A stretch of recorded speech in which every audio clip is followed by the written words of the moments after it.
Hey, Hi, hi, I'm Jesse. Jesse. Nice to meet you. Nice to meet you. Yeah, I think we're the only two here as of now, and just waiting for them to jump in and get us started. Oh, nice. There should be like 15 Yeah. of us. What time is it? Oh, I want to try and get some coffee. I'll be right back. Yeah, go for it. I'm sorry. You're good. What session number is this today? Do you know? I don't know which session number it is. It is sell your listings. I think. Oh, number 7 Okay. or 6. Sorry, 6.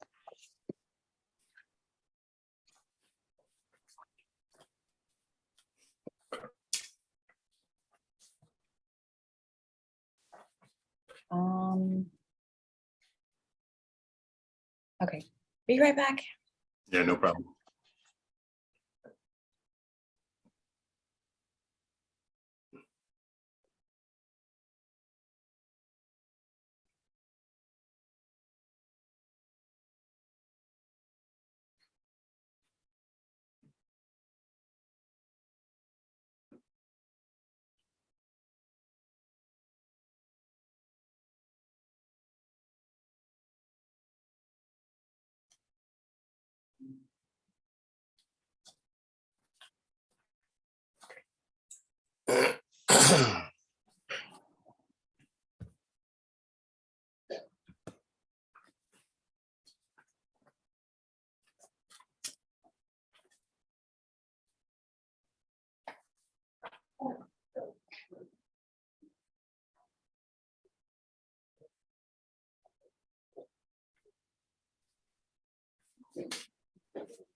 Yes, I've done most of them, not all of them, but most of them. Nice. So, yeah, I'll see you on, yeah.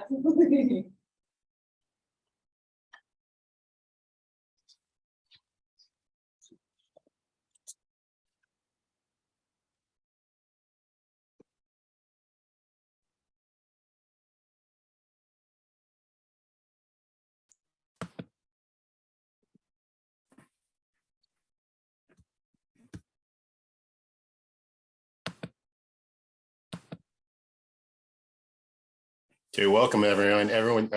There's still some more people rolling in, so a couple more minutes.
All right.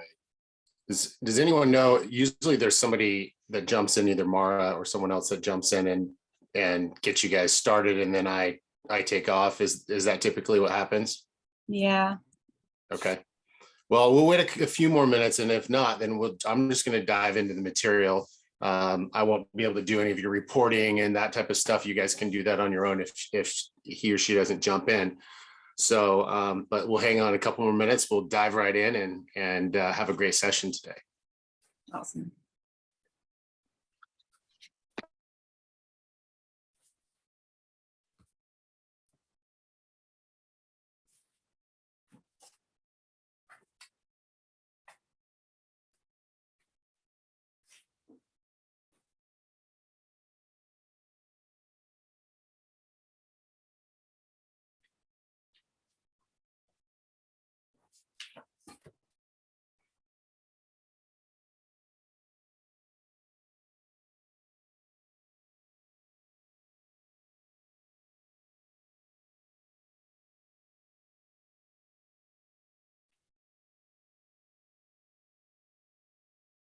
I love you for coming.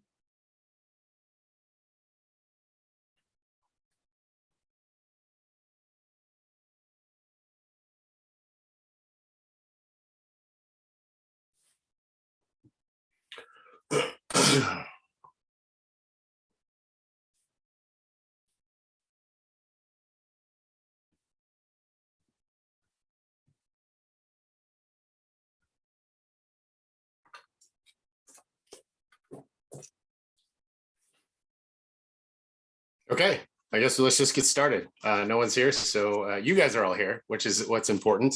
I'm excited to be here with you. My name is Jesse Dill. I'm with Keller Williams Sunset Corridor in the Portland area. And I've been in the business for 17 years. I worked for a smaller company for 10 years before joining Keller Williams, and I have been at KW for 7 years now. And just a great, amazing company, at lots of resources, great big mindsets out there where you can learn and grow and be a part of something big, which is really cool. And I've grown from an agent to a business owner. I don't have a huge team, but I have a great team, amazing team that takes good care of our clients here in the Portland metro area. I have two agents that work with both buyers and sellers. And then I have two administrative help that are virtual assistants that work from home here locally. And somebody else is jumping in. I'm going to try to monitor the folks that are coming in and make sure everybody gets in. Yeah, that's a little bit about me. I have 4 kids. So kind of work hard, play hard type of deal. And we also on our team, we all support each other to make sure we have a great life and stay busy and keep each other accountable. Listings are key. Even in a market where we may see some downward trends in the market or a little bit slowdown, listings are really important. There's a saying that they say listers last. If you get listings, you're going to continue to do well in this market because listings also create buyers, right? So important to perfect your skills as a listing agent, even if it feels more comfortable working with buyers, you're going to want to continue to grow as a listing agent and become one at a very, very high level.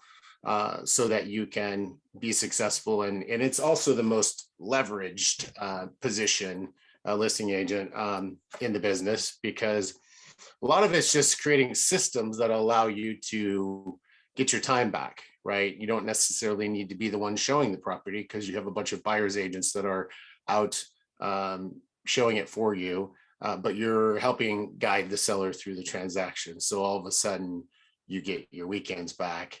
You're able to, have other agents hold open houses for you at some point in your career. So right now, as I'm sure there's mostly newer agents on this call, it's important to do everything you can and get out there and do open houses. And you're working every weekend and you're working weekdays and you're finding time to take some time off, hopefully at some point of your week. Just always focus on growing in the listing, and that's what we're going to talk about today. Getting your listings sold. So before I start, I'd love to know, this is, so sell your listings. I heard someone say it's session maybe 7. I think Jennifer mentioned that.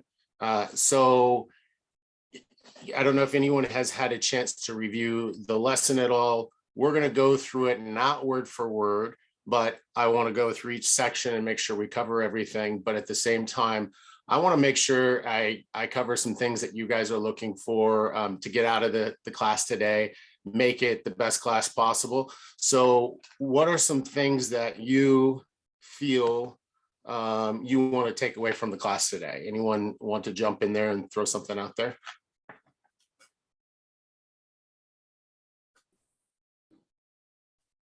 Or any questions you have as a newer agent wanting to work with sellers or currently working with sellers, different things that you might want to make sure that you take away from this course.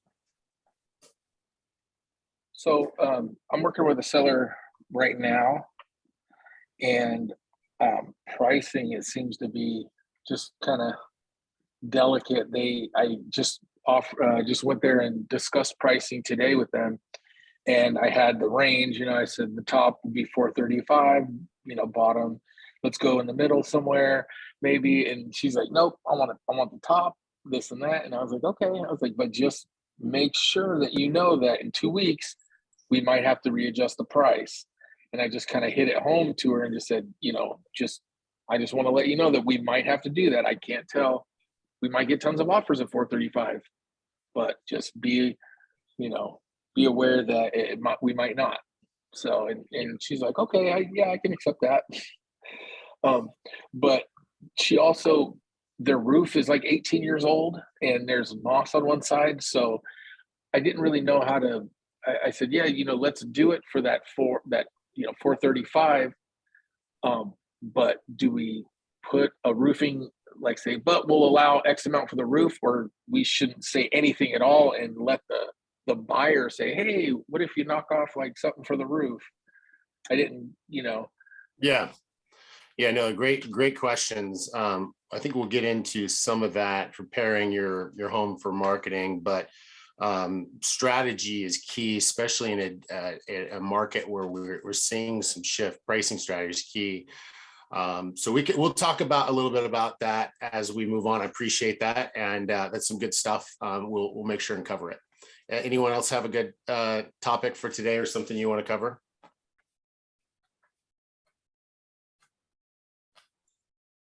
I guess Okay. I do. I have a listing that I've had on the market for actually a little too long. And so Okay. I guess I want to kind of go over some maybe creative ideas of kind of getting that property some attention, or, things that I can be doing. Okay. And you've had the property on the market for how long? It's been for like, I think about 3 months. And I've lowered the price a couple times. It's dramatically low. The seller's getting anxious. But I'm competing, of course, with some newer homes in the area, and that's what I'm trying to tell her. But she doesn't get that, of course, because her house is perfect, Yeah. So, just any thoughts or ideas or tips Yeah. or tricks or anything. Yeah. I know this, we'll cover this. Both are similar as far as pricing goes. So let's talk about that briefly before we dive in, Okay. because I think it's important.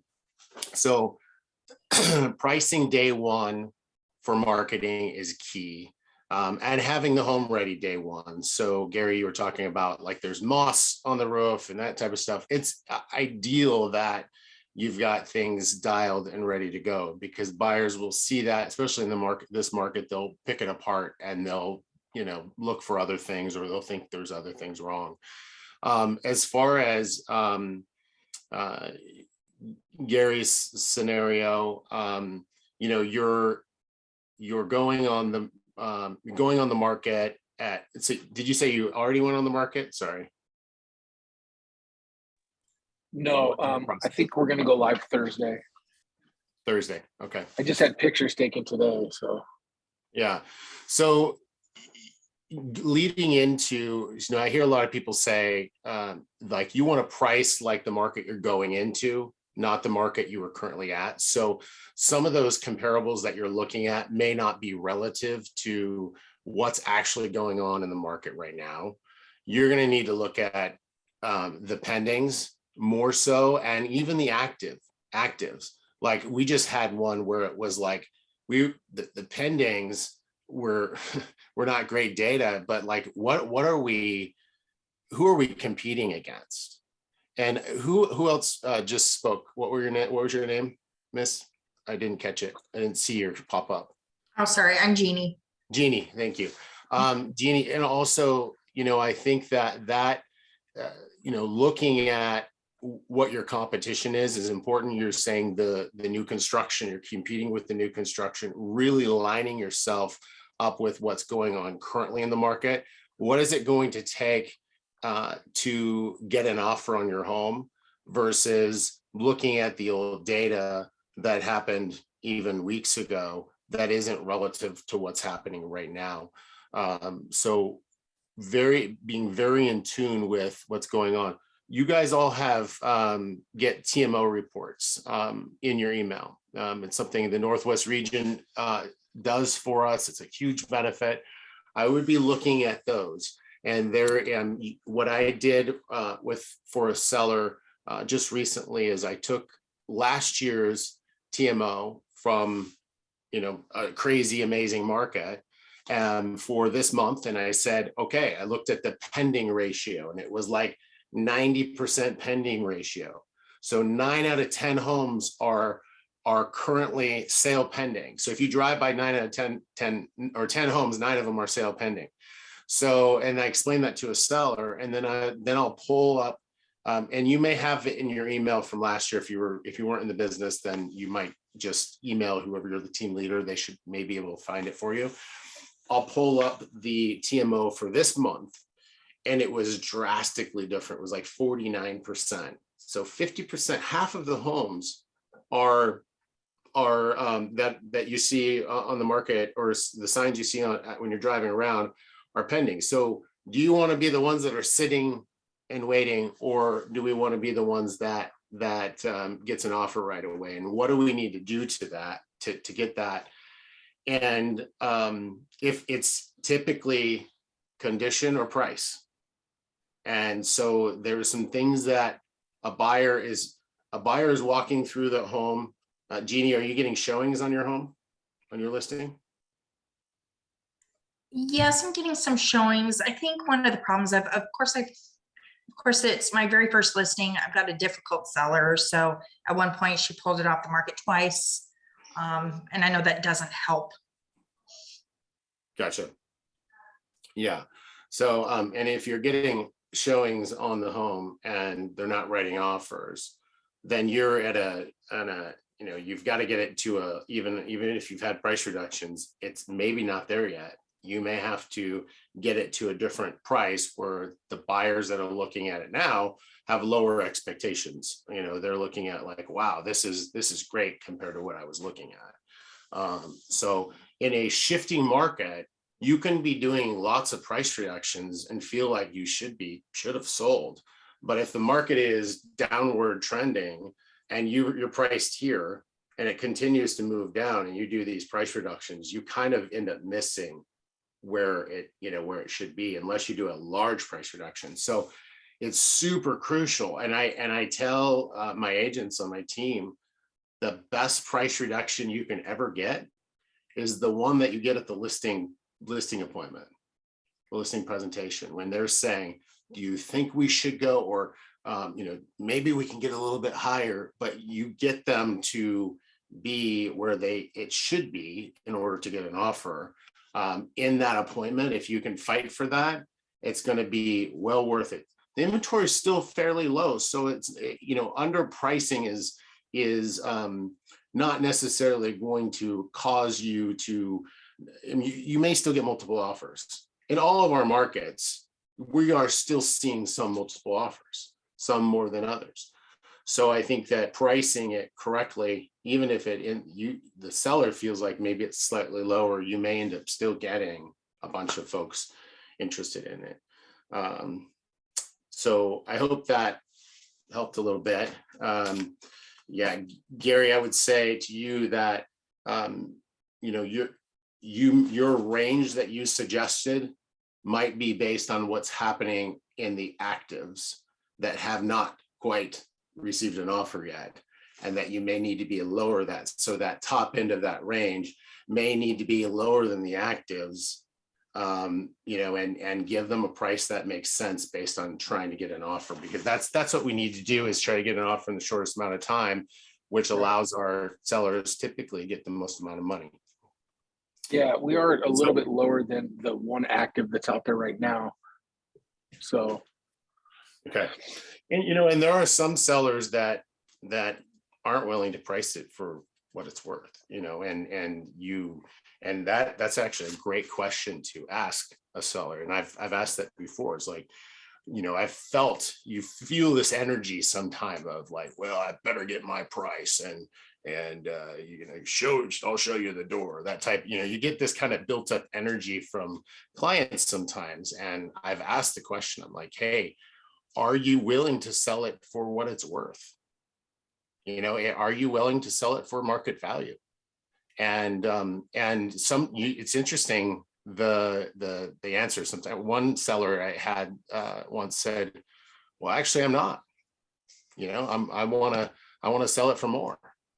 And so then you know what you're dealing with, and so it's important to kind of set those at least they're honest. expectations. Yeah. I'm like, okay, I guess this is a short meeting for all of us.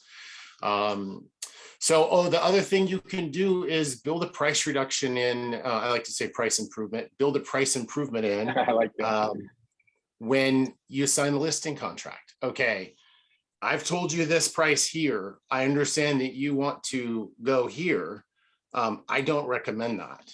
And within a week, we should be where we're at. In fact, we may want to even be lower than what I suggested within a week.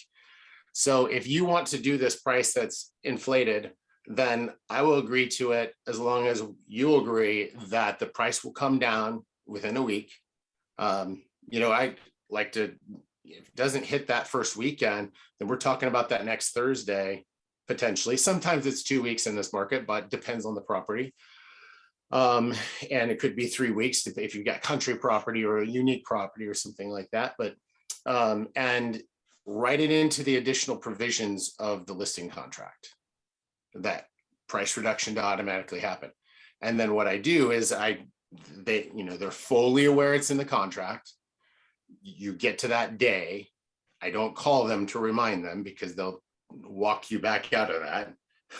I make the price reduction and then let them know, hey, price reduction's made. We're doing open houses again this next weekend. And typically that does it. If you do it quickly, if you do it within that first week or two of going on the market, and you're fairly close, but you're maybe pushing it a little bit. So typically we go pending. So just some strategies there. But hopefully that was helpful. And we'll just dive right into the material now. So thanks again for being here. Again, those that just arrived, my name is Jesse Dill. I'm with Keller Williams Sunset Corridor in the Portland metro area. I have a smaller team, 2 agents and 2 virtual assistants that work here locally, and excited to be here with you. Definitely here if you guys need a referral agent in the Portland metro area. I still work with sellers. My team works with both buyers and sellers, and would love to help you and return the favor someday as well. So let's dive into the material. And we're going to start on page 11.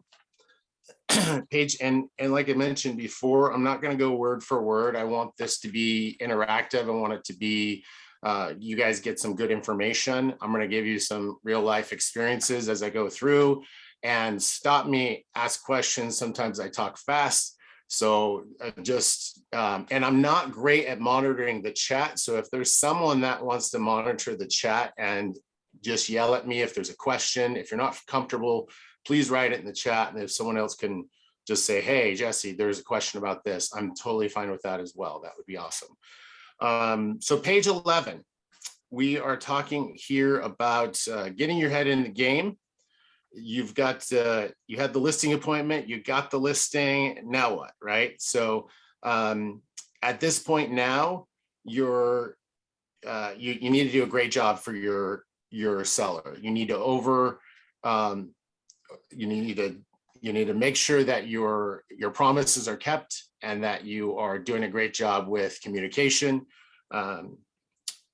Let's see. 1 second. The funnel down below shows you like it's a lead funnel that I don't know if you guys have seen this before, but when you lead generate, you're creating the leads and you're putting them all in a basket, and you're finessing them, and then eventually one becomes an appointment, and then they become agreements and then contract. It's a nice little visual, but it shows you at where you're at there. You worked really, really hard for the listing. And this listing is, like I mentioned before, it's a great opportunity for you to get buyers from the listing, from doing open houses, sign calls, also referrals. By doing a great job with communication and doing what you said you were going to do and being on top of it is super important. We'll move to page 12. And it talks about your service to be a seller begins with the moment you sign the listing contract. You're their fiduciary, a person who is legally or ethically entrusted to manage money between or property between two or more parties. Okay, there are 3 steps in a critical phase of your listing relationship. So your first step, and we'll talk about each of these, is to stage the property.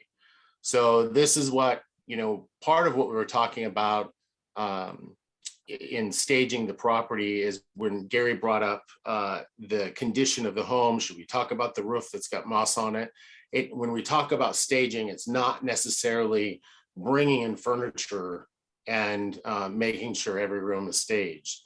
That can be part of it, but it's also what do we need to do to prep the property for day one of marketing to help our sellers get the highest price possible. For example, I just showed a property recently to an investor client, and the lawn was 3 feet high. The water heater had a small leak and it was draining out the garage floor. And it just needed a new water heater. The electrical panel, there was a junction box the cover was off, and the agent did not go do their due diligence to see what was going on. Maybe bring some contractors in if you're not familiar with how electrical works, but really you just needed to put the panel back. You needed to mow the lawn and get somebody in to fix the water heater. And it was actually great. And they had cash only fixer, so your fiduciary responsibility is to help that seller get the highest amount possible for the home. So you need to look into these things to help them. Some sellers don't want to do anything at all, and that's fine. But in this case, you want to try and help them get the max possible. So I saw something come up in the chat. Something about a manual.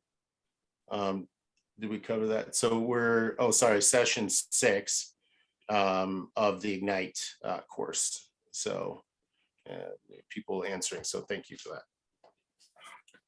All right, so we're at page 13. We're talking about staging the property. So this is an interesting, scenario. Like they're talking about if you buy a car, right? You're gonna buy a car. You're gonna go out there, and if they're marketing it and it's just a wreck, right? Then you're gonna think, it's not worth the value. But if it's dialed and detailed and it's got a nice paint job, then you might end up paying top dollar for it. So it's similar to selling a house is prepping and going through and making sure the home is in good order before going on the market. And the goals of staging is to present the best face of the home, maximize the spaciousness of the home, So if there's clutter, you want to declutter the home. And one thing we do for our sellers for staging, like I said, there's several different types of staging, but one is we will sometimes, depending on the home, we'll pay for a professional stager to come in and do a consultation of the home, and help the sellers understand what they need to pack up and get out of the house versus what they need to keep and stay and restage. And then our stagers will use their personal things to stage the home. If they have nice enough stuff, then that can happen. And usually that's only $200-300. So that's a nice thing to be able to add to a seller instead of, staging the whole house with emptying it and bringing in furniture. People ask, who pays for staging? I pay for those the $200-300 consultation for staging. But if it's anything more than that, they want us to bring in furniture or something like that, then we get quotes from stagers and the seller pays for that. Some agents will have their own staging furniture and different things that they put around the house, pictures and such. And they will do some sort of light staging or maybe full out staging as part of their service. But we've never had that in our tool belt, and really sellers are typically okay doing that if there's a need. I don't see a ton of, even in our market, we don't see a ton of homes that are professionally staged. We see a lot of vacant homes out there, and they do really well in the previous market that we were just at, where you didn't have to necessarily stage a home. But as we're going into a market where you're competing against the neighbors, you might have to stage a little bit more than we had before. So I would get some contacts, some resources of some different stagers. And then it allows visitors, buyers to envision themselves in the home instead of seeing the seller every turn. So you definitely want to make sure that personal items are removed from a home, that you don't have family photos on every wall, and then the buyer can visualize themselves living in it, so they're not thinking of, oh, they're, like sometimes what they'll do is the buyers will walk in and they'll go right to the photo wall and they'll talk about how amazing the family looks and the different things. Oh, I think I might know that person, and they don't remember anything about the house. So you'll definitely want to make sure you're good to go there. All right. And then cool deal. And then over to 14. Will staging bring in high offers?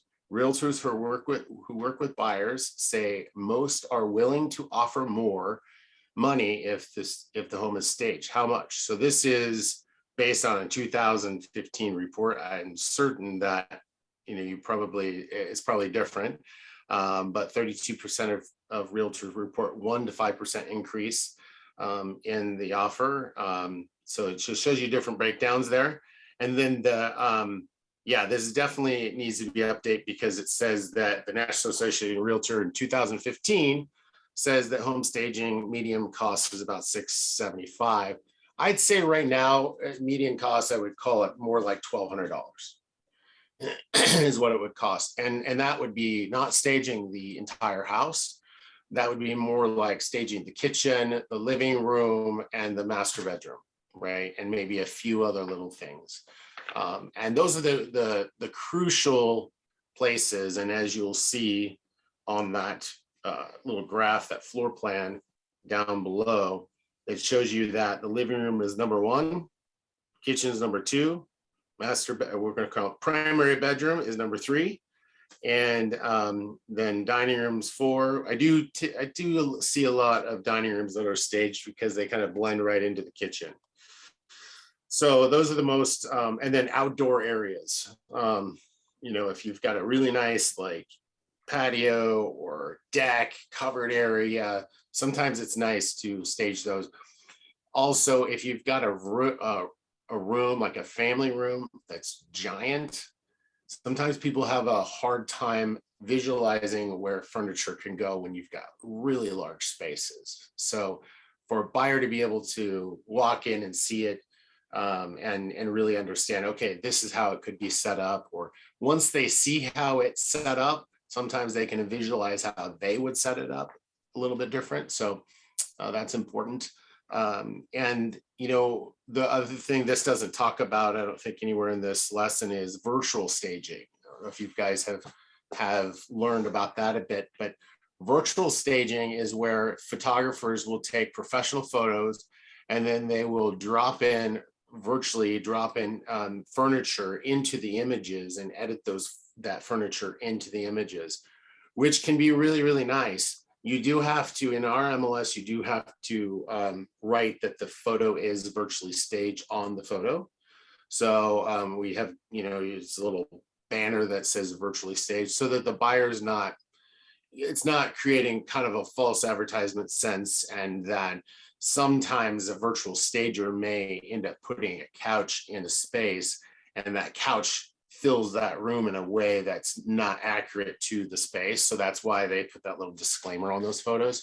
But that could be a great way of doing it a little more affordable. And the last one we did, I think it was like, it ended up being, we didn't do the whole thing. We did like maybe 7 or 8 photos, and it was like $30 a photo or something like that. So ends up being a lot more affordable than getting a stager in. But then when they get to the home, they see an empty house. So if the goal is to get them in the home, then virtual staging will work. But if you're trying to have them feel differently when they're walking through the spaces, then you might bring some furniture in. And like I said, there's a lot of homes out there that go unstaged. So that's just up to the seller if they're willing to pay those fees. So, okay. Next page. All right. Although you've discussed staging in your listing consultation, when it comes time to actually do it, some sellers may show reluctance and raise objections. Stress how the home appearance helps to achieve a quicker sale and higher price. How would you handle the following objectives? I don't see why it's so important. So anyone want to chime in? How would you handle that?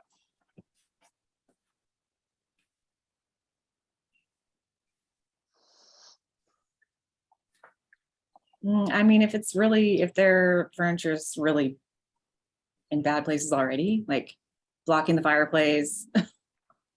Yeah. I mean, I think I'd want things to look like a hotel, pretty much. Yeah. I would picture going into a hotel where it's just good for everyone and functional. I don't know. Flows nicely. Yeah. Yeah. I mean, and a lot, that's why I love this like third party appraiser that does a consultation, because it's not necessarily, especially as when I was a newer agent, it wasn't me telling them what they should do, because you may not know, right? You're still learning. And so, but if you can hire the professional that's going to charge you a couple $100s to do a walkthrough with the seller and say, do this, do that, pack this, do that, and this is, and you provide that as a service. Now you're kind of forcing them to go through that process, and then they end up feeling a lot better about that, because they actually had someone, and it makes them feel that you're providing a level of service that's really high. And then also ultimately, why is it so important? Ultimately, it helps the seller sell the home faster, right, and get more money. And if you are competing against other homes, then that might be something you do to just put that kind of just level up on marketing and being ready day one for marketing. So that buyer walks through 3 homes, two of them are not professionally staged, yours is. They're feeling a lot better about how yours looks. And a lot of times, if you were to visualize the furniture all out of a professionally staged home, sometimes you're like looking around, okay, this isn't as nice as it as it feels, right? So you're really getting a perception of like how this home could live when you've got furniture in there. Can I say Okay. something can I say something real quickly too? I was just thinking, for myself, like if I was walking through and it would just make me feel a little uncomfortable walking around so many, a lot of their personal items, their clothes, like I would be less likely to open up a closet because I don't want to like look at their clothes and shoes, and it would just be weird to me. You know what I mean? Yeah. So when it's all bare and it's just minimal furniture and it's neutral, where I can come in and envision my stuff in there instead of seeing all of their personal stuff, I think that would work better for me if I were a buyer. Yeah, absolutely. And I will say that like every seller has a different comfort level, right? So Tony, you might have walk in and they've got stuff everywhere and their Mhm. closets are jammed full and like they've just got things everywhere. And so with that, the goal might not be to have everything out and everything minimized perfectly. The goal might be like, let's see if we can get them to remove 50% of the items Right. so or that do something. we're presenting this, 100% better than what it is. But you do run into those that are willing to work and do whatever you basically suggest, and they're receptive and open to hearing. But also, I will say that those that aren't willing to do certain things because it's their home, I will say you're probably going to want to ask more questions and really understand where they're at, because maybe they're not quite through the, I will call, grieving process of selling their home. And those that have been in their home for 30 years or whatever it might be, it could be 5 years for that case, but that really, really are attached to their home and say they want to sell. I would really understand their motivation and what that means to them. And if they are actually motivated to sell, because sometimes they have to go through a grieving process of, okay, I'm ready, maybe I'm not quite ready. And there's this push-pull that you end up having with this relationship. And then you end up realizing that through time that they weren't ready, and you're listing the property 2 years later. Right. Yeah, that So, makes sense. yeah. So just ask a lot of questions and understand what their motivation is. If people have a date, a timeline, then they're usually more receptive to doing those items and staging the home properly. Another question was, we really don't want to make any repairs. Okay. So what would be your answer to that if they said that? Probably something like, that's okay, but just be willing to know that the potential buyer might ask for those repairs to be made. So just be Yeah. prepared for that. Okay. That's great. That's Anybody probably else? how I would go about it. Yeah, I seems In my like limited real estate knowledge right now. No, I like it. yeah, it seems like Yeah. you can slow the process down. Yeah, potentially. exactly. There are things that may come up during an inspection, may be an issue for the buyer.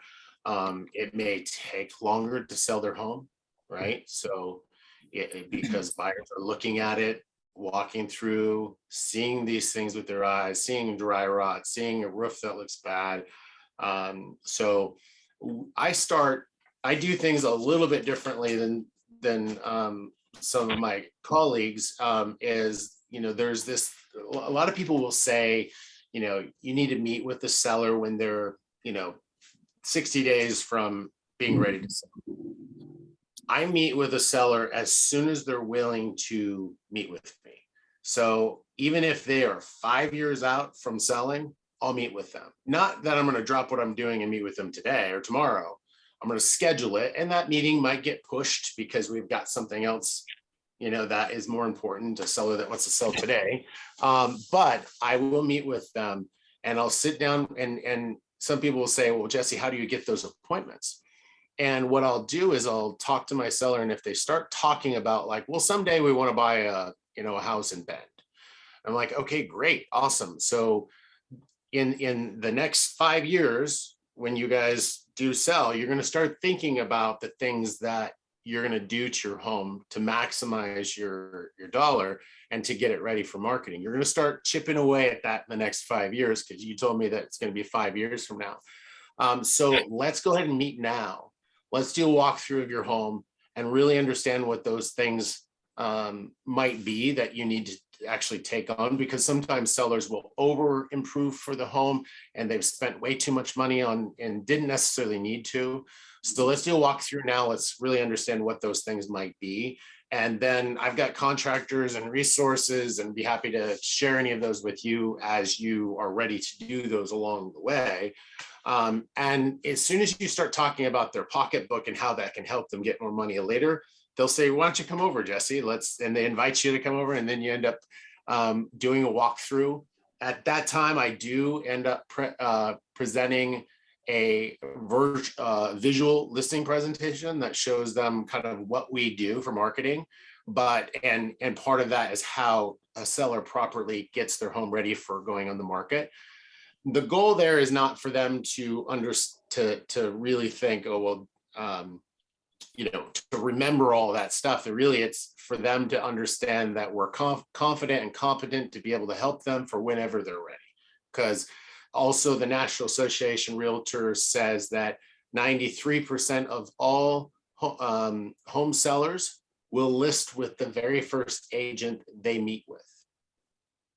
So 93, I'll repeat that, 93% of all home sellers will list with the very first agent they meet with. It doesn't get a timeline on that. So if you meet with just as many sellers as you can, regardless of their timeline, eventually you've built a massive pipeline that will feed you for forever, and just continue to do that. And so that's what we've done as a strategy. And then it allows the seller to, most of my sellers, I'm not like meeting with them before they go on the market and talking about, things that should be ready to go to get on the market, where we've already had that discussion. And sometimes I'll ask them if they want me to put a contractor box on their home. And that's kind of I don't have an agreement with them. I'm just providing them a contractor box so that if the home is vacant and contractors need to come and go, or I need to meet somebody over there. So I still don't have an agreement. I'm just being of service to them and helping them. So that's some strategy that you guys can use, kind of put in the back of your head about sellers. It's more of it can be more of a long-term relationship, or you could just wait for sellers to be ready, and then hopefully they call you because you're the one that has reached out to them in other ways. And agents have been successful with that. Any questions on that kind of strategy? I like that strategy. Cool. All right. Yeah. So, and then the next question is, why can't we sell the home as is? I'll go through that one. They certainly can, right?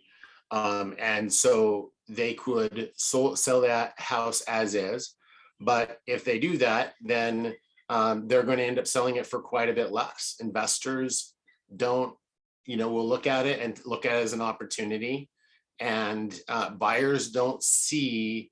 I have a lot of sellers that will say, can we just provide a carpet allowance, right? Can we just provide an allowance for the roof, that type of thing? Yes, we certainly can. But a lot of buyers will walk through and see that carpet that's tore up or it's got stains on it or whatever it might be. And they just don't see past it. They don't see past a written statement saying that there's a carpet allowance. But if they got nice, fresh carpets, they've taken off their shoes, they're walking on it, and they're like, oh my gosh, there's brand new carpets. It's a psychological thing. I mean, it's a few $1,000s for replacing the carpet, but it goes a very, very long way. If they will also look at that carpet and say, well, what else is wrong with the property?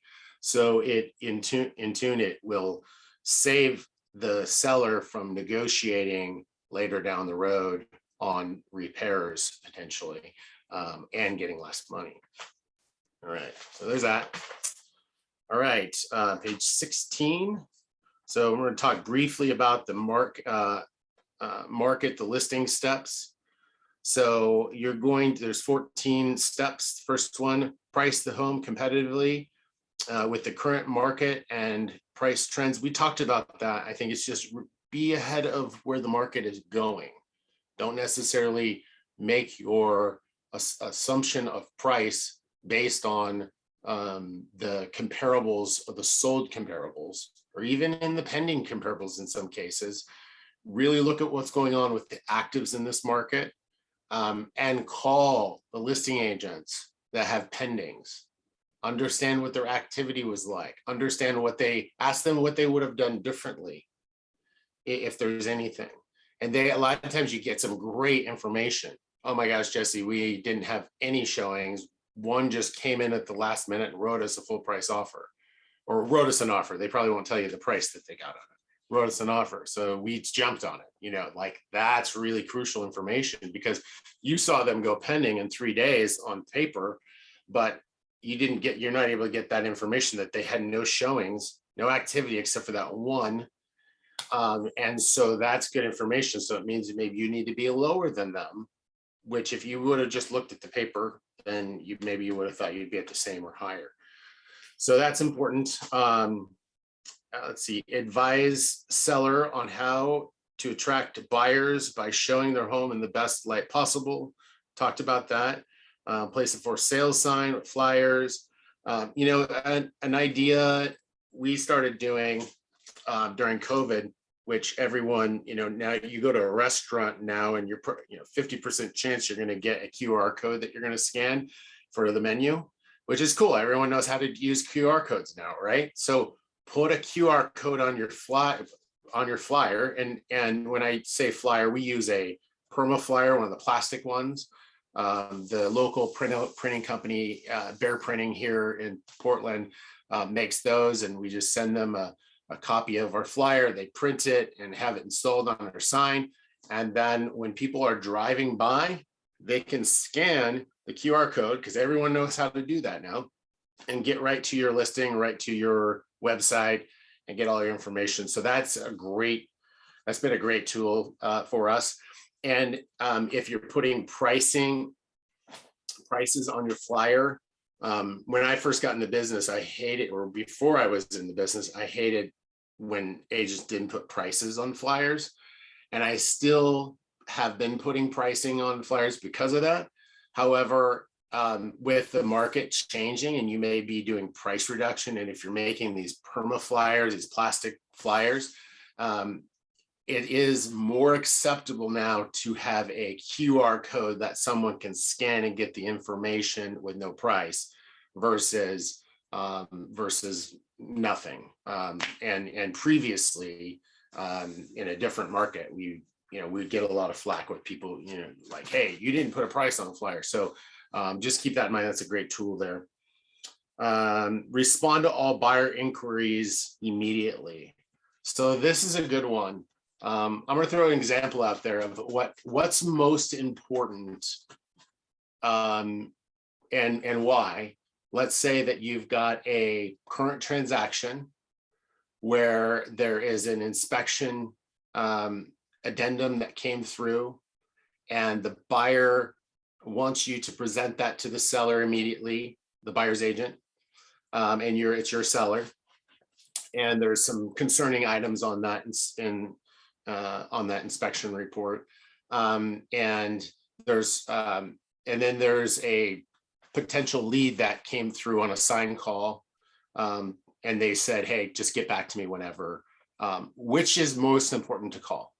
Your seller that has issues on their inspection, or that lead?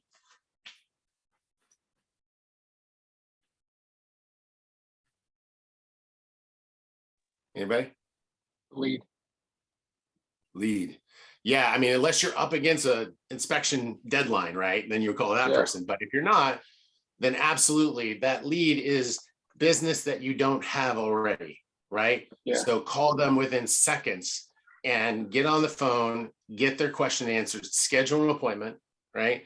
With them, try to get an appointment with that buyer or seller, whoever is calling. And then after that, immediately, I'm not saying wait days to call that seller that has issues on the inspection, but right after that, then you call that seller. So prioritize your activities and get back to those sellers, those buyers or sellers that are calling your sign calls right away. Quick script for sign calls. That's something we use quite a bit that works really well. So first off, I will say, and we're getting a little off tech because we're going to talk about buyers for a second, but it's important because they're calling on our listings.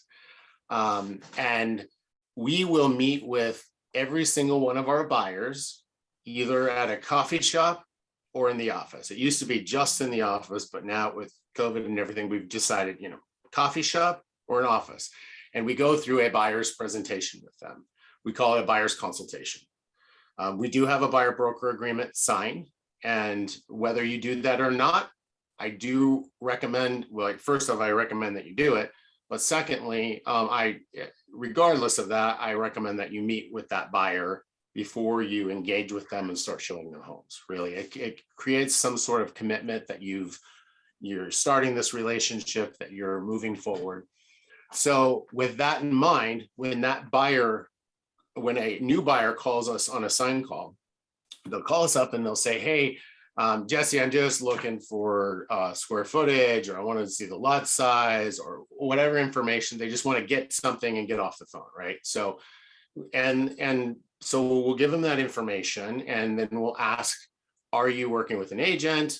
And they say no, but we switch it around a little bit. We say, are you working with an agent, and have you met with an agent in the real estate office? Let me skip back. Have you taken the first step of the process and met with an agent in the real estate office to do a buyer's consultation? Very simple, right? Nothing really big. And when you say it's the first step of the process, normally people think pre-approval, right? But we want to get in front of them. Pre-approval can happen first, but we want to get in front of them right away to really understand. So it ends up being that pre-approval is happening right after we set the appointment. We get them the lender contacts, and they try to get the pre-approval before our appointment. But most of the time, our goal is just to set that listing appointment or that buyer appointment. And I will say that, most people they don't realize that, you're telling them that the first step is meeting with them in person, and a lot of agents don't meet a real estate agent at all. They may end up just starting the process online, sending them listings. But we do a wants and needs analysis. We really want to understand what they're looking for. And in person, we will set up a search through our MLS in person, and have them, pull up the MLS, and we'll go through and set up that search, and we'll ask them how many bedrooms, how many bath, how many square footage. Allows us to really do that together, so they're not feeling like we're sending them garbage. It's actually the criteria that they've set up. And then we let them know if there's any changes, please just do let us know, and we'll adjust it for you. So that works really, really well as far as converting those buyer leads into appointments. So, and again, feel free to stop me if you guys have any questions. I like it. I like that script. What was the last part of it? Have you taken the first step in the process to do a buyer's consult? Consultation, yeah, in a real estate. Yeah, in an office with a real estate agent. That's how we put it. And because when when you say first step, they immediately think, yeah, I've done that. I've gotten my pre-approval letter, and maybe they haven't yet, but that's usually the second question. And I tell them, until you do that and create that commitment with an agent, you're probably going to be calling listing agents, because they're calling me on a pending. 99% of the time that house is sale pending, right? So that's they're able to deliver that news to them, that sorry, you missed out. You're gonna have to keep looking. But I tell them, most of the time you're gonna end up calling agents, listing agents, and it's gonna be sale pending.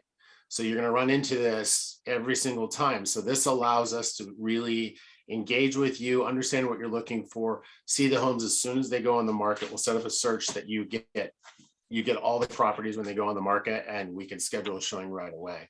Is that something to be helpful for you? And most of the, it's not every time, but a lot of times we're able to get appointments scheduled and often rolling, because those buyers have been calling on they realize, oh yeah, I guess I have seen a lot of homes go pending, and whether they're calling the listing agents or not, they're seeing that and mentally feeling that.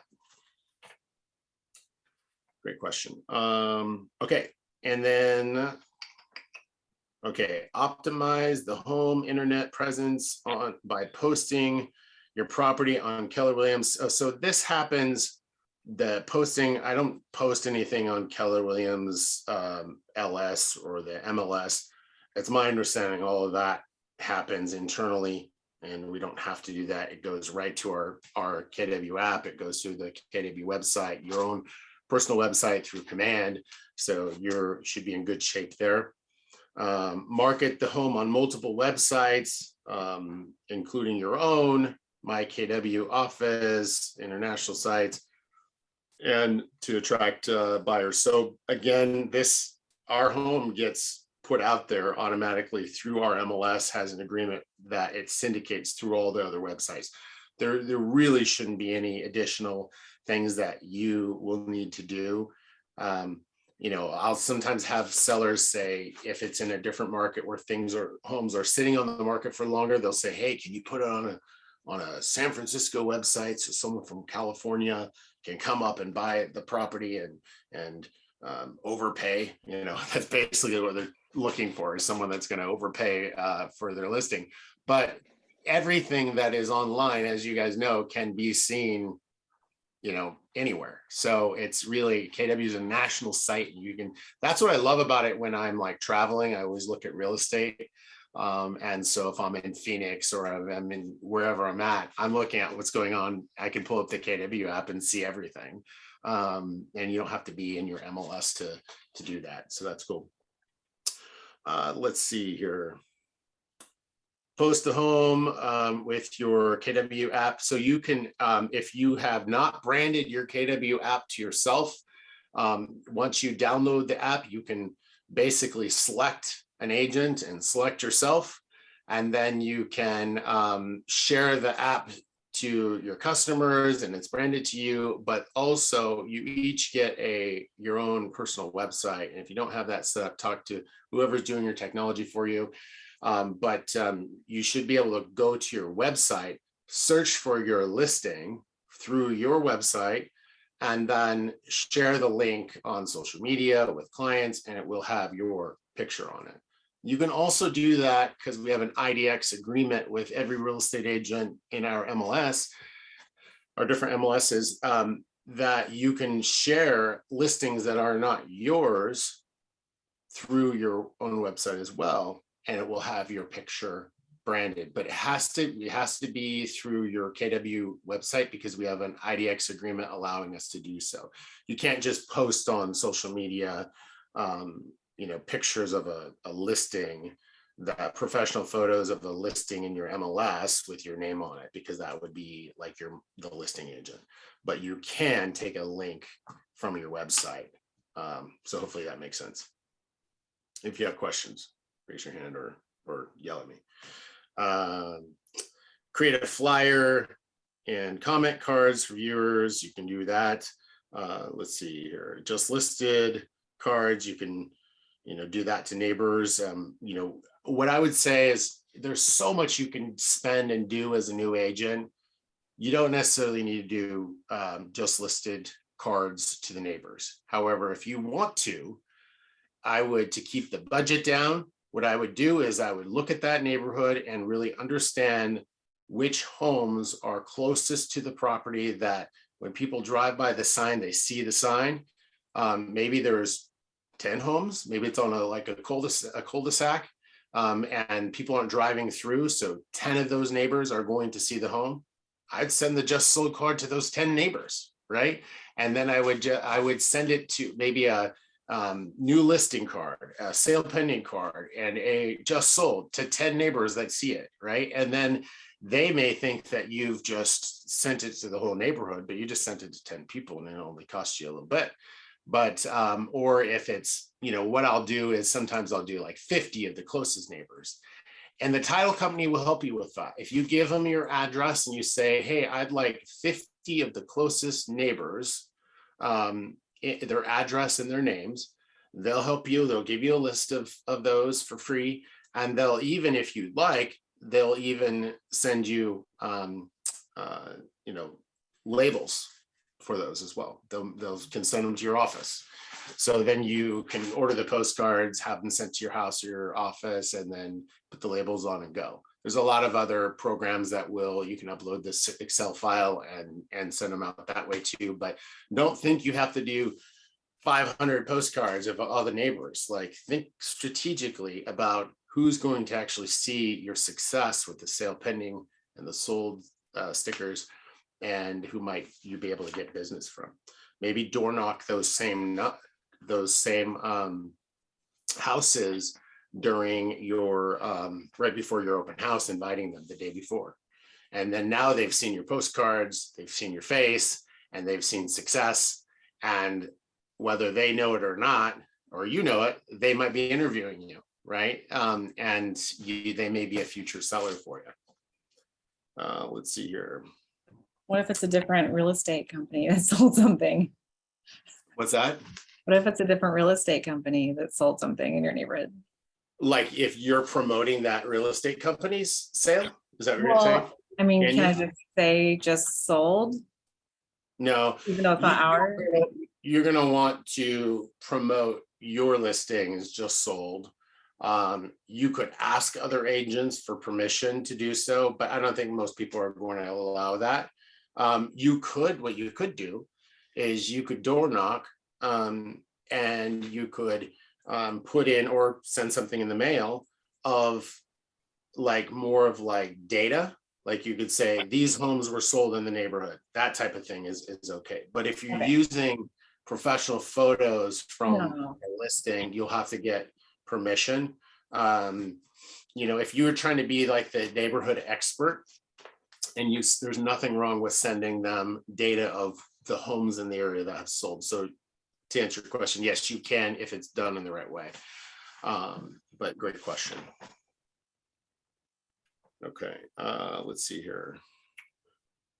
Target your market to achieve real estate agents who specialize so basically, yeah, so if you've got real estate agents that sell a lot of business in your neighborhood, you're going to want to maybe reach out to them. There's certain agents that specialize in certain areas. You say, hey, I've got a new listing that just came on the market, and here's the information. You'd be happy to come through our Brokers Open or open house, send some clients through, that type of thing, just network. Let's see. So there's number 11, MLS tours, allowing other agents to see the home. So in our market, I'm not sure about some of your other markets, there's a Tuesday Brokers Open tour where you can invite realtors to come out and see the home, walk through, give feedback. It happens more so in a market when we've got more inventory. We're not seeing as much even now in our market, but it's not typically not a really big useful thing to do. It's not, a lot of agents were using it for ways to help the sellers get down in price, which can be a good tool. So Brokers Open can be effective if it's done. If you've got a very unique property and you want people to go through and see how unique and cool this property is, and it's done when the home goes on the market, like that first week. So that's typically when we see using those Brokers Opens, but it's definitely a tool that you can do. Create open house schedule and market and host open houses to promote the property prospective buyers. Yeah, so when we go on the market, typically we go on the market on a Thursday. with all of our listings. And then we do an open house both Saturday and Sunday. Usually it's 1 to 3. When it was, we're seeing 100-degree days, we might do a 11 to 1. When it's a little cooler, 1 to 3 is really hot, but typically 1 to 3, both Saturday and Sunday. So we know if we go live on Thursday and we do make it so that the home can be as available as possible from Thursday to Sunday.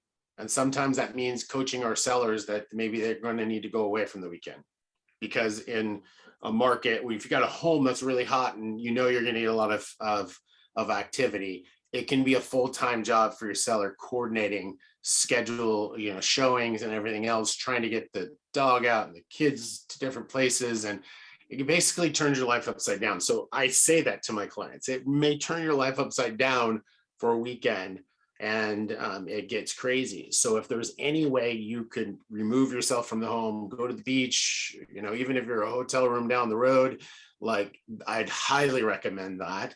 And then agents can come in at any point. It also allows them the home to be more flexible for people to come in at any time.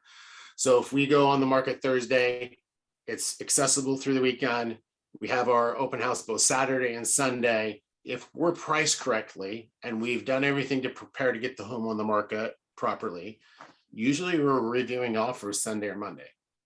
So, and even in today's market now, in today's market, what we're realizing with some of our listings is we'll go on the market and then we may have to do a price reduction because we just didn't hit that mark.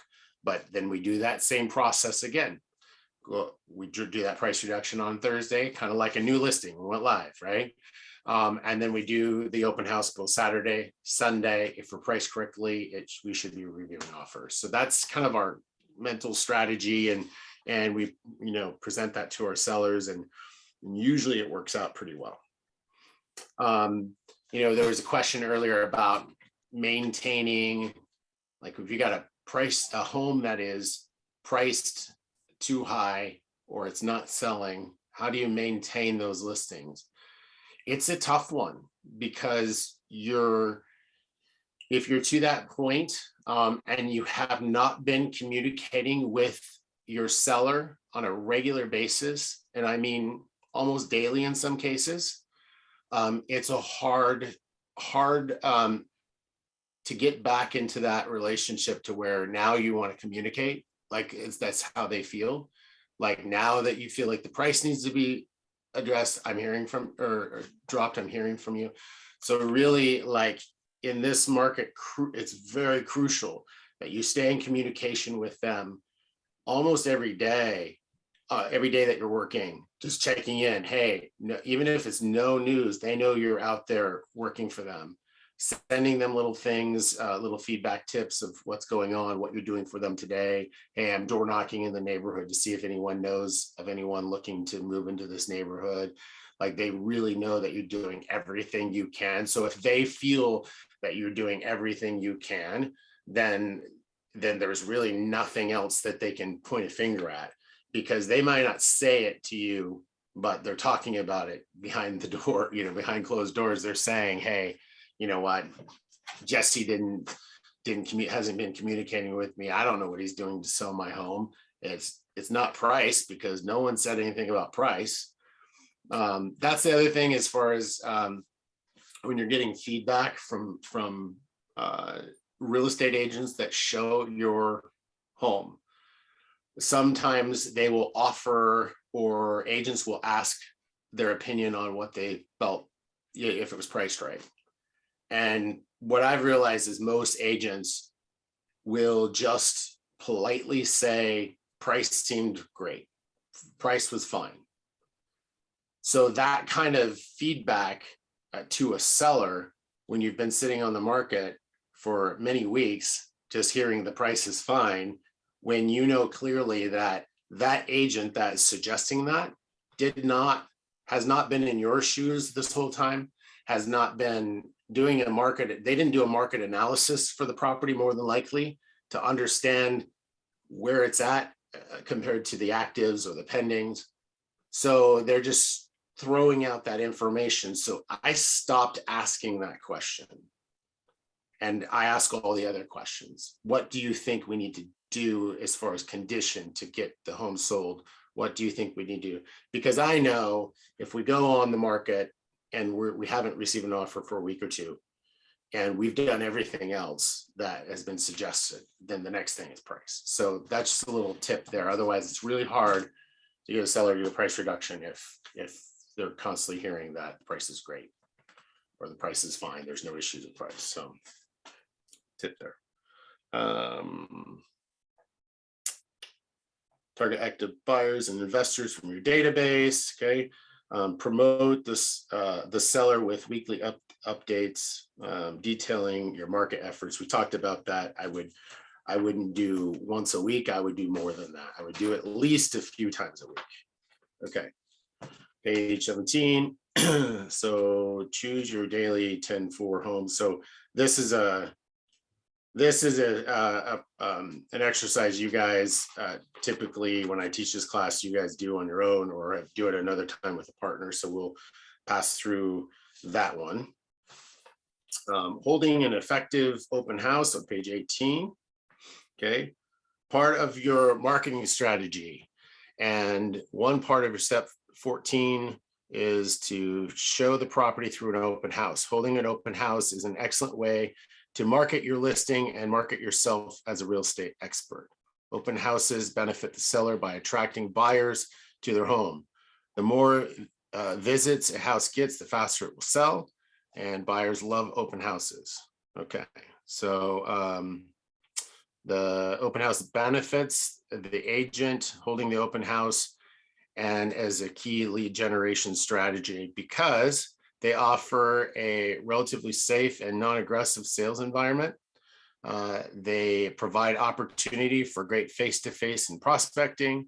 The open house events, the open house events and the time leading up provides opportunity to build relationships, market your name to the geographical farm, and secure neighborhoods of mind share. So it's open houses are phenomenal. I have one agent on our team that does an open house virtually 2 open houses virtually every single weekend. And that's just part of her lead generation lever or strategy is to do that. And she does really, really well. And she asks for that appointment. She asks for she talks about that script that we talked about before. You know, a lot of times buyers will come through and see a home on the street that is sale pending already, and you'll miss that opportunity. Have you taken that first step to meet with a buyer's agent in a real estate office and to do a buyer's consultation? And just having that conversation with them in person is even better over the phone. And a lot of times neighbors come through, and like I said before, whether they know it or you know it, they're interviewing you, you know, walking through. They're seeing you do the open house, they're seeing your signs, they're seeing your success, and how are you going to present that house and be memorable. And you'll have some really good conversations with folks, and you'll be able to enter them into your database, and they become future sellers at some point. With some, no, it doesn't happen a ton, but it does happen, and you get business from that. So it's a huge piece of our business is open houses. Okay, so the next step we've got is we are going to watch a video. And what I'm going to do, because I've tried this before, I'm going to put the link to the video in the chat, because for some reason the sound doesn't work very well sometimes. And so then I'm going to have you guys watch it, and then we'll jump back in. So let me get to the open house.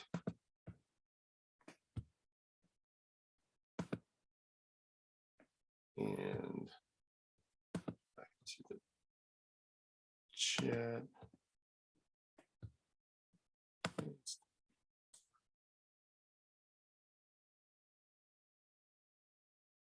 Okay. So I put the link in the chat. If everyone wants to click on that, watch it. Mute yourself if you're not muted, and then watch that and we'll chime back in. It is 3 minutes long, so I'll see you in 3 minutes.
Okay.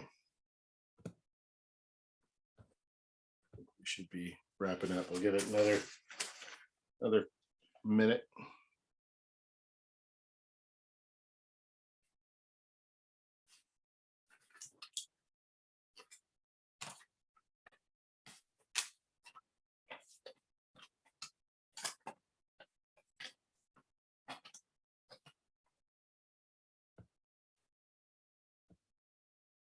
Okay.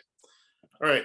That was the 5 steps to a successful open house. Any ahas from that video?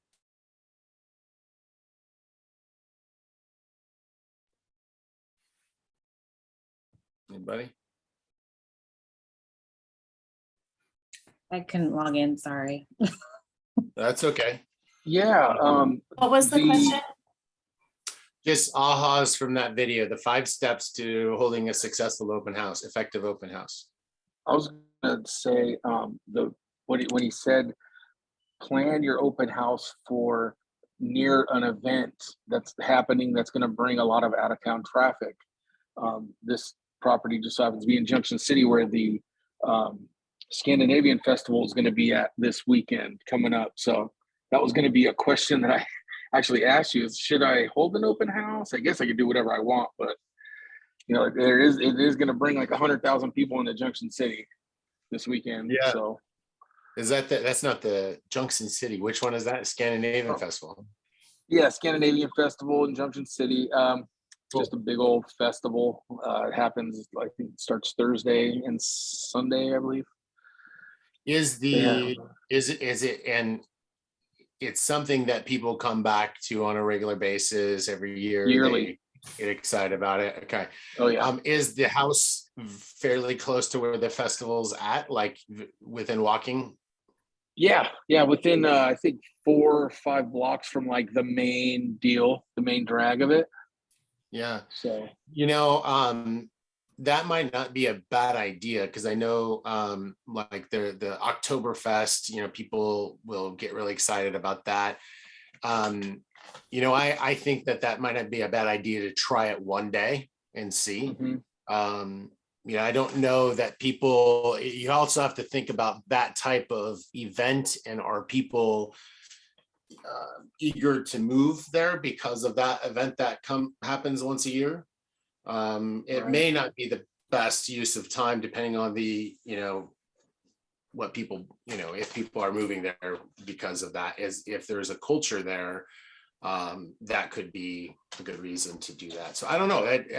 That's a good question. But Right. he did say in the open house to that it could work. But I think strategically finding those open houses that are, in a great location, that's good condition, priced well, is super important. So if you have agents in your office that are saying, hey, looking for an open house agent, I would say, raise my hand and be like, I'm interested. But before you do, maybe get the address of that property, look it up first, see how long it's been on the market, right? So it's been on the market for 2 months and they haven't done any price reductions, and it's out in the country, where people are going to have a hard time getting to. Like, you might be just sitting out there by yourself, right? But if it's in town, in that location that you're talking about, and it's a sought after area, and it's just had a price reduction, or it's just fairly new on the market,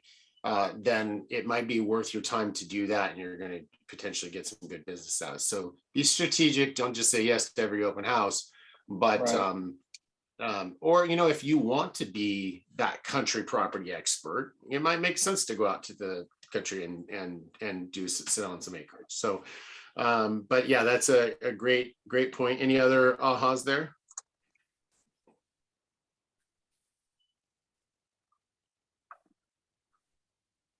Yeah, they talked about knowing your script and really having, I like Chris's script. I took a picture of it. That, hang on, let me get to my photos. I really liked his. Here it is.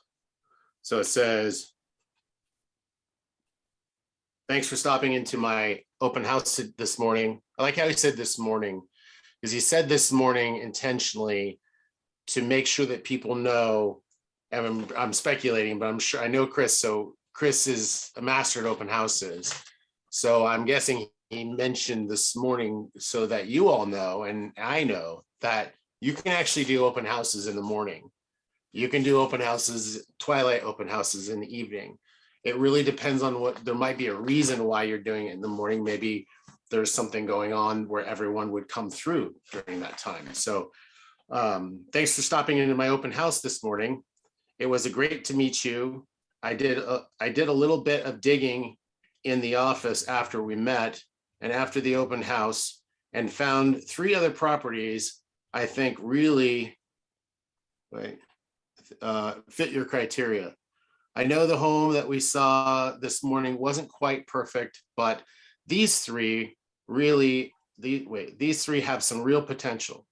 We could get into them tomorrow at 4 or 6, which would work better for you. So really, like, listening to those people that come through, understanding what they're looking for, and that's a great script to call back and try to stir up some engagement and potentially set up some showings. So was that? And he also, to tag on to that, how he set up 2 time options. So he doesn't just leave it open-ended, he allows them to pick a time option of what works for them. Or if neither of those work for them, then they can always come back and say, well, that doesn't work, but on this day or this time it would. Yeah, absolutely. Yeah. And Hard close. What was that last part? So that's kind of like that hard close. Yeah. Yep, for sure. Yeah, to be able to have that flexibility, and the other thing, I was when I first started getting in the business, I would meet people all the time. Didn't matter when it was. But you could also start looking at your calendar, doing block some time in your calendar to take some time off and to be home, maybe be home with your family in the evening or whatever it might be. So then you start like offering and suggesting times that work for your schedule. And you'd be surprised how many people can meet during the day. Or, when I first was working late, I was doing everything, but then I was like, I'm going to work Mondays and Wednesdays late. And so I would say, does, 1 p.m. on Wednesday work for you, or on Monday work for you, or is 5 p.m. better? So, and then they'd say, well, that doesn't work at all. But I have to do evenings. Okay, how's Wednesday work for you? And then, you're able to kind of position based on your schedule too. So I want you to, as you're scheduling, my point is, as you're scheduling it, I want you to keep in mind not just what works for them, but also what works for you, because we can blow this thing up and be going crazy all the time. And you lose sight of what's going on at home. And that's very important.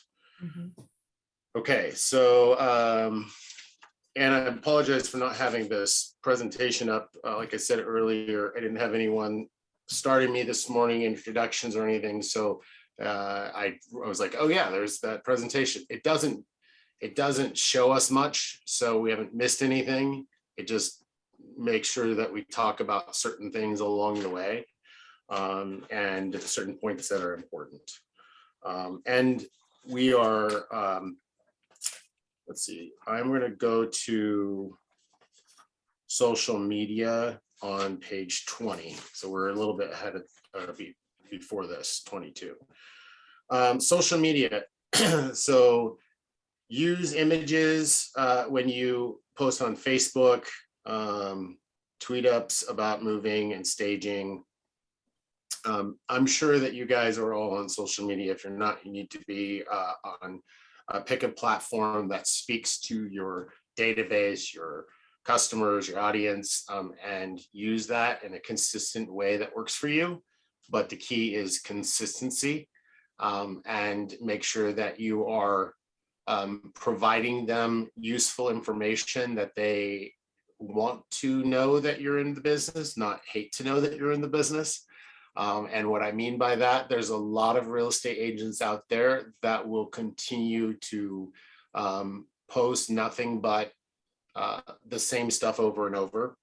And some of that stuff could be, it's very easy for someone to unfollow you, not necessarily even unfriend you, like on Facebook example, they can unfollow you so they never see you again, and still be your friend, or they can just unfriend you. But it's very easy for someone to do that very quickly if they're seeing the same thing over and over and over and over. So keep it fresh, keep it engaging, and engage with other people as well. So the post that you're going to want to post on social media is, your listings. We're talking about listings today. So your listings, they want to see new listings. They're excited about that. But is there also something unique about the listing that you can get some information or get some feedback or some discussion going from them? You're going to want to post different things that you're doing, but it's not always the same thing over and over, and it's not always bragging or reviews and all that type of stuff that, every realtor has reviews, and I'm not saying to never post reviews. I would just be conscious and intentional about how you're engaging with folks on whether it's Instagram, Facebook, social media, Twitter, Snapchat, any of them. Any questions on my rant there or suggestions? And since we're talking about social media, I like to make sure that we're splashing it with personal. I will, a lot of agents will ask, well, do you have a business page? And I would say, yes, you should have a business page. And I would be putting your listings on there. I would be putting updates on the market, but you're not going to be able to grow that and have as much engagement as quick as you'd like So that's something that's professional out there, that you're continuing to put things on there, but you need to be more engaging with your personal page. And so what I post on my personal page, it's typically a 5-to-1 ratio, where I'll do 5 personal posts to 1 business. So it's about me and my family and the things I'm doing, and then I splash it with real estate. Me and my family, the things I'm doing, and I splash it with real estate. And it's things that are engaging and interesting, and so that people enjoy you as a person and know that you're in real estate and successful as well. So that would be just my tips on social media, and that works for any platform. So that's what I recommend.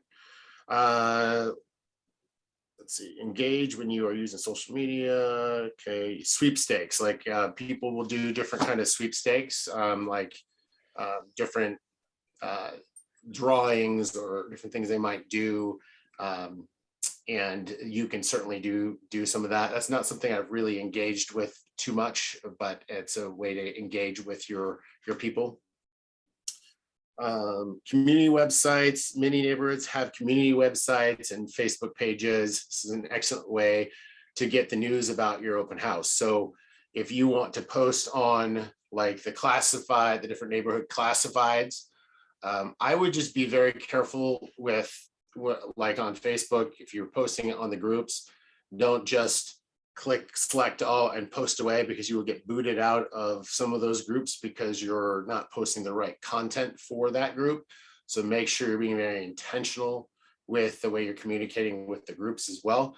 But it's a great way for people to engage and learn about the listing. I've had people on some of those, like if I'm listing a home in Portland or Beaverton, I might go to Beaverton Classified and post the listing with photos and a link to our website. And then you get people commenting about how cool certain things is and sharing it with friends. And so it ends up creating some engagement there.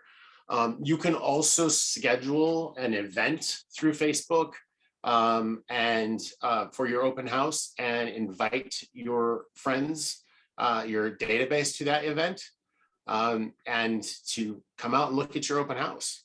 So you can do that through Facebook. You follow up with a phone call. There's different ways that you can engage with your folks. Since we're talking about Facebook, one tip, okay, for connecting with your database on there, because we have I'm sure you guys have talked about how important your database is through Ignite. And we have it in different places sometimes, right? Ideally, it'd be great if it was all in Command or our CRM, and everything was right there with phone numbers, addresses, emails, everything, so we can just all in one place. But sometimes it's difficult to get some of that contact information, phone numbers and stuff through the folks that you have through social media. So one thing to try that really has worked for us is you go on to your messenger on Facebook, and you just start going through the people that you want to call that you don't have phone numbers for. And a lot of people don't know this, but you can actually do a messenger phone call. And I heard a statistic, and don't quote me on this, but it was something like 80% or 78% of the phone calls that are placed through Messenger get answered, because it's something new. It's a different ring. It's through Messenger. They might think that you're pocket dialing, and all of a sudden, like, you're actually talking to someone, and it's someone that you maybe haven't connected with for a while that you need to reconnect with. So if you're struggling with the phone and not getting people to pick up, and you need to have discussions about how they're doing, how their family is, and talking about real estate or just talking about them, that's one tip, to use Messenger for calling, and just do it on your phone. So there's that. So yeah, invite your database to your open house. We'll go to we're skip to page 22. Okay.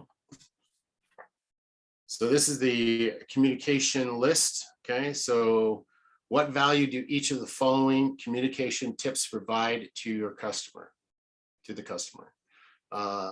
Follow preferences, always ask and learn about your customer's preferred communication method, timing. Is it phone, email, text messages? Who can tell me about what the value to the customer would be on that? Like to ask for their preference of call, what would be the value there? I think if somebody doesn't want to email or they don't want a phone call, then text would be perfect. That's what she told me today. She's like, texting is great. I can answer it right away. Perfect. As opposed to always trying to make a phone call, because parents, I'm a parent, I can't always answer the phone, but I can usually always read a message and shoot at least a couple word text back. Yep. So Absolutely. yeah, it's their preference. So Yep. it's customer service as well. Yep. It's absolutely right. And there are some people like we've got a new property manager for one of our rentals, and every time my wife sends her a text, she calls, right? Yeah. So there's some people that their preference is to talk. They really don't, they want to fully understand what we're communicating, and text messages sometimes can get lost. But yeah, really adding that value to that customer, that's how they want to communicate. So we want to match that. We want to match that. And that goes into the next thing, is match the style in person or on the phone.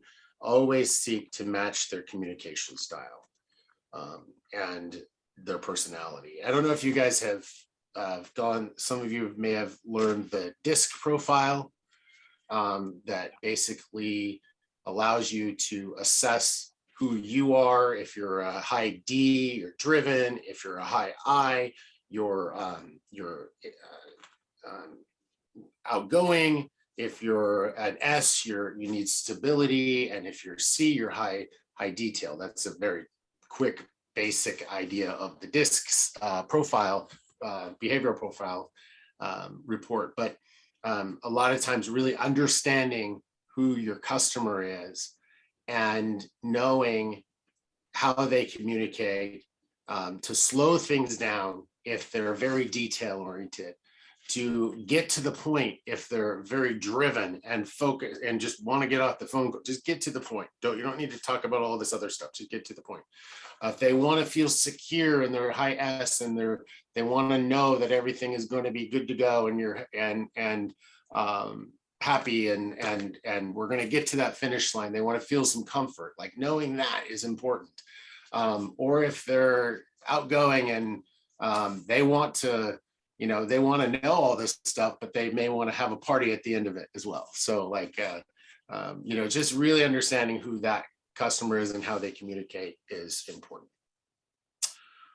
Always update. Updates should happen even when there are no new information to share. If there is no news, consider if there needs to be a change in the price, condition, price, or both. So, we talked about that a lot. I don't think we need to share why that's a value. We talked about that is a value because it's important to know what's going on all the time. And even if there's no information, at least they know you're out there working hard. Be prompt, always respond as soon as possible or the expected schedule. So definitely want to respond quickly. Never talk down, always communicate as a partner with your customers. Some of this stuff is very self-explanatory, but we have to mention it because some people don't treat it that way. Keep a log, maintain a communication log in command database so that you are always reminded of what was said in the last contact. So read your log before you call. It's so important to have all that information. Don't trust that you're going to have it all in your head and you're going to remember because you're going to get somewhere and forget. The other thing is, like, if the last conversation, they may be going through something in their life that you need to note in command that you can talk and check in with them. It's something positive or something that they're struggling with.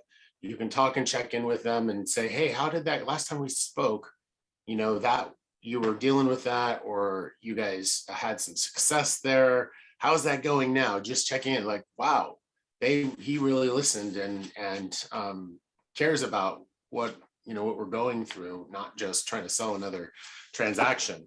And it helps you build these amazing, incredible relationships. Okay, let's see here. Always include all decision makers. That's an important one. You guys, when you're meeting with sellers or buyers, if one party is not there, reschedule. Don't just show up. And you need to make sure before you show up that both decision makers are going to be there, because the time that you don't, it typically ends up being that other spouse or the other partner is deciding something else or going a different direction, and then you end up not with the business because you did not have an intimate relation or communication with them about the process when you met. And so then you've got to basically, if one person is there and you're explaining the whole thing to that one person, you're going to have to reschedule to talk to that second person anyways. And both people need to be there. So it was just a big waste of time in most cases. Now there's certain circumstances where you can't help it. And it is what it is based on, what's going on in the circumstance of the client. But you should still be maybe on a phone with that person before the meeting and after the meeting, figure out ways around to be able to still communicate your professionalism and what you're going to do for them. Super important. Have a great attitude, always be authentic and positive. So that's really important as well. So we're going to go to customer experience. Okay. Provide an excellent customer experience will set you apart. Always under promise and over deliver. Be solution oriented base, and develop staging resources. So talked a little bit about those. Pretty straightforward there. Truth, an excellent customer experience will set you apart. So let's go to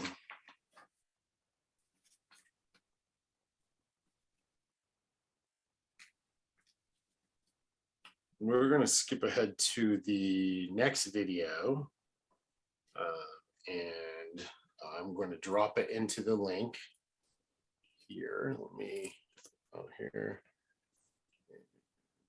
go to or drop it into the chat. Nope, not that one. This one.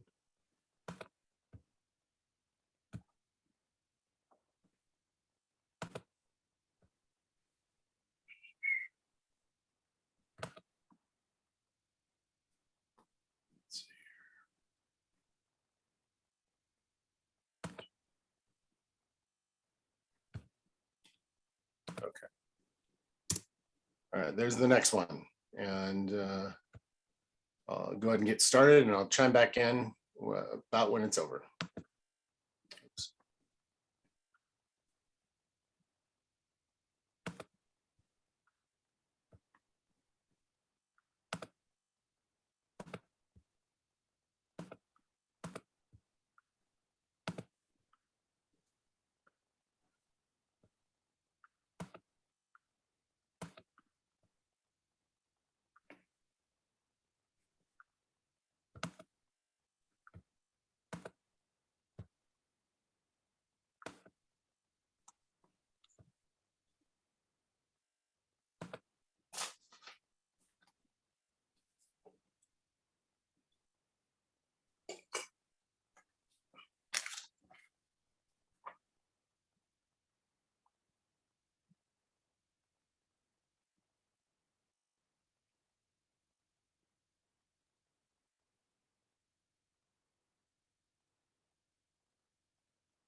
Okay. That should do it. All right, what'd you guys take away from that?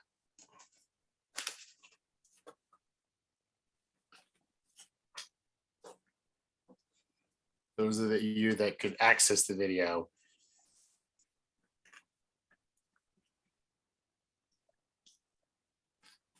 So my thought was really not making sure that you understand what you're saying and doing, so that you're not just focusing on that the whole time, that you're really listening and hearing where they're at. Because a lot of times sellers will not give you all the information, and there'll be certain things that they'll say that you'll want to ask, hey, can you tell me a little bit more about that? Right? To really dive in and really pull out what they're trying to say, so that you can create a great experience, and that you really understand how to get them to the finish line. So I appreciated that kind of the mindset that you need to have in that.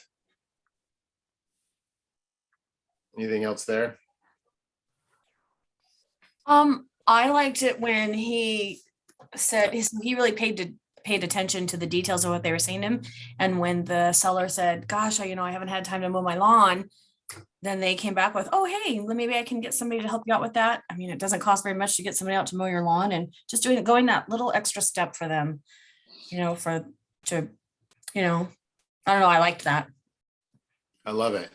Yeah, I think that, like, if you guys could when you walk through those with those seller meetings, and you could look to Tony saying, like, look and figure out, like, how can I be of service to them?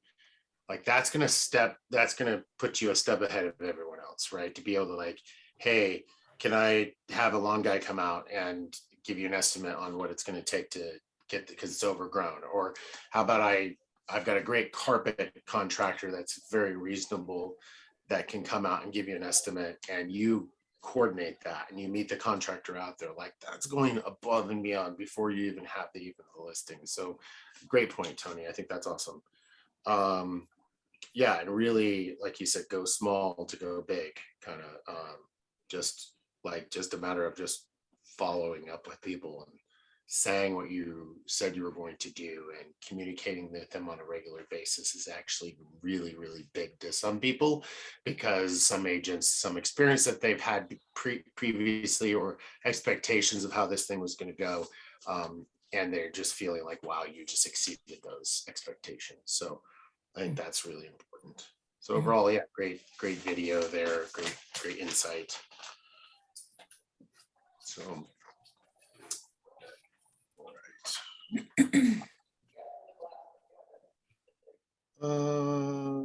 let's go to, talk about communication already. So let's go to page 26. Your turn, the Good. listing presentation. Okay, so this is where, again, you would break into groups and do this, and this is on your own time. So we're not going to go through that today. But I think that pretty much covers what are the majority of our material today, other than some review. So is there questions that you guys have on that? We're talking about listing presentation, you guys going into groups. I'm not sure if you guys have done that, or if that's something you guys are going to do. I'd love to know, and we've got plenty of time to talk about the listing presentation. Anything you guys have, any questions you have for that, on how to do that, any kind of anything goes.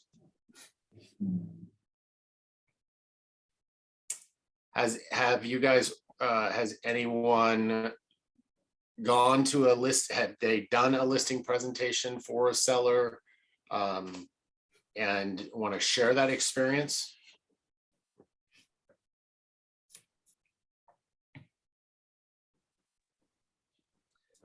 You said with a listing presentation?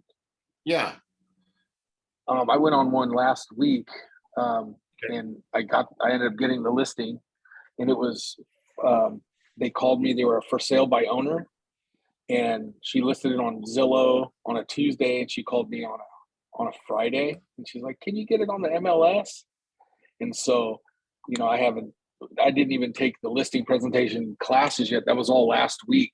Our whole listing presentation, CMAs, all that, and I just went and got the contract without even kind of. I said, you know, I don't know, I'll represent you, get you a good price, this and that. Market your home. I took the 14 step. I found that and told her what I was going to do for her, or what we are going to do for her. And so they texted me on that Sunday and said, "Yeah, we're going to list with you. We'd like to list with you." And so that's where I was, like, first day of vacation, going, "Holy smokes, what do I do?" So, That's but awesome. basically, I just went and I've been going into the scripts classes in the morning and just listen to those guys talk, because I'm about 45 days in as a new agent, so I'm still trying to learn the back and forth, the rhythm, how to talk about real estate. I've been on the other side of it where I've bought and sold homes, but never never been an agent. So just I I use that, listen to people talk about it, and then I ask, what if they say this? What should I say? And everybody's been super helpful, and so I just jot down those scripts. And so when I went into that listing presentation, I just had used pretty much all the scripts and stuff, and also with just genuine want to sell their home. They had a history with Habitat for Humanity, and I have a history through Habitat for Humanity, and they're actually a family that bought their home 18 years ago, paid it off, and now they're wanting to sell it. And they went through the Habitat for Humanity program, and it was just an awesome success story. And I told them that, I said, "You guys are an awesome success story, and I'd love to be a part of that story." And they just ate it up. So Awesome. How did you get yeah, that? and- How did you get that a lead? Just curious. through Habitat. Yeah, it was through Through my Habitat. old boss at Habitat. So, Awesome. which she's super cool. I've already written her text messages and thank you cards, and I was gonna bring her flowers today, but she wasn't home. So I drove by, see if she was home. She wasn't. So I said, I'm not gonna leave flowers at her door without her being there. But yeah, that was a great resource, and from what she says, she's going to continue to be a good resource for me for that. So I'm pretty excited about that whole part of it. That's awesome. That's awesome. Good job. 45 days Yeah. in, you hadn't taken the listing presentation class, and you just went and figured it out and got the resources you needed. And that's awesome. Well, those scripts guys in the morning, they just hammer it in. You got to get the appointment. You got to get the appointment. You got to get the appointment. That's all they kept telling me.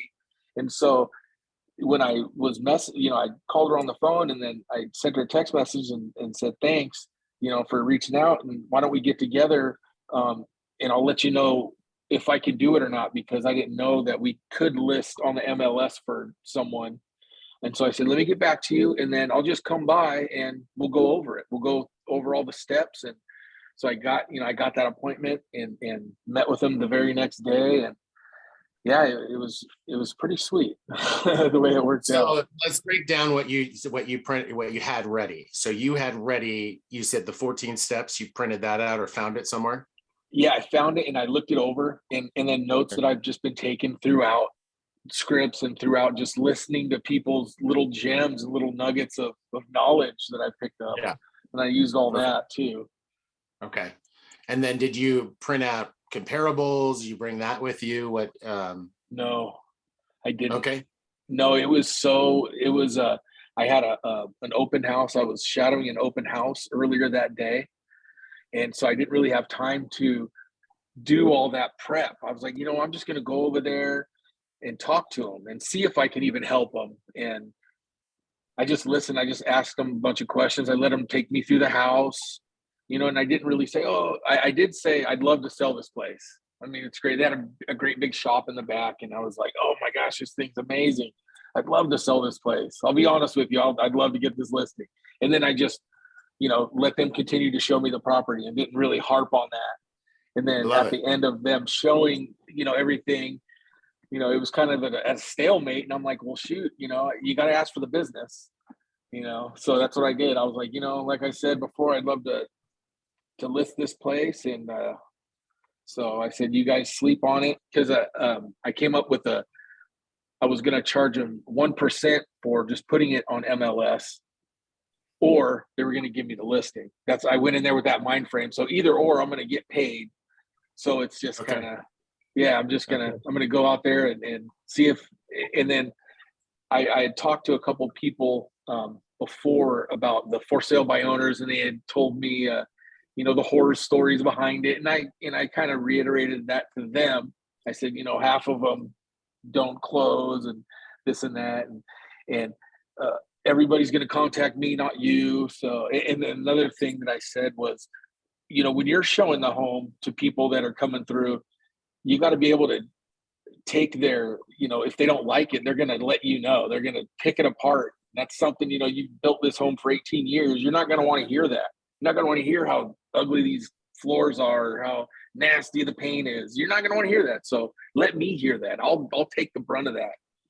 Not saying it's, you know, in disrepair or looks bad or anything, but you know, not everybody's taste is the same. So, and she was appreciative. So yeah, that would really suck hearing people just tear your property down. So, Yeah. you know, and I just told her I'll take all that brunt of all the honest, and I'll convey it back to you and be communicative. And Good job. Yeah, I think it was- that's a amazing success story. And, you know, you didn't have, I mean, obviously this is your first experience.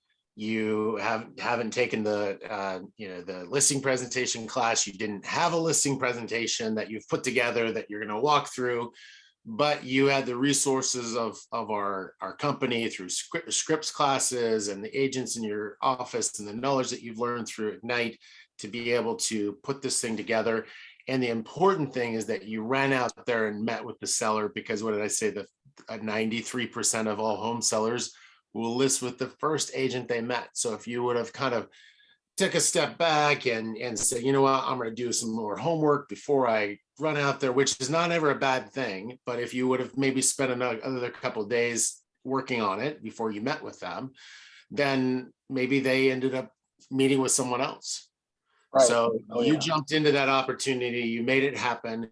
The next step for you will be to, first off, I will say, and I'm just going to throw this out there, you can hate me for it, but I want you to get to a place where you never have to say that I'm just going to put it on the MLS for 1%.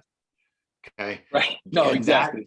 Yeah. By doing that is perfecting your listing presentation, getting everything in one place that you understand. Maybe you've got like a visual listing presentation that shows what your flyers look like, what your marketing looks like, your professional photography, what it looks to get feedback, the different things that you're going to do along the transaction for the seller. And you go through this presentation with them.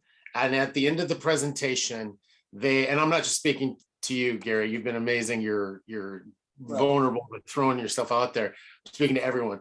By the end of that presentation, the listing presentation, you have created so much value for them yourself that the seller is looking at it saying, Gary, you just tell us what the next steps is and what you charge. Like, we're good to go. Let's move forward. Right. So that's the goal. Like, the first step is meet with every seller possible. But as along the way, you're going to learn how to build this listing presentation to be able to really show you're confident, you're competent in what you're doing, and that you're going to sell their home and do a great job, and your value is there. And so that you know, putting it on the MLS for 1% will never have to be a thing you ever talk about.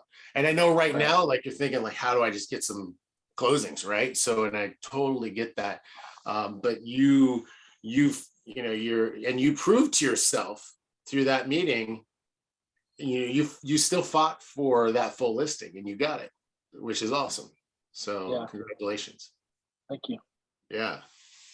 Well, cool, you guys. We've got plenty of time. I can stick around if you guys have any other questions, and we can go over things or mastermind a little bit. Anyone have anything else? I have a question for Gary. Did they have the price picked out themselves? You know, she did. She had a price. She said she had even listed it on Zillow on that Tuesday, and I looked at it. And it was just, you know, the pictures were just her, you know, Samsung phone kind of thing.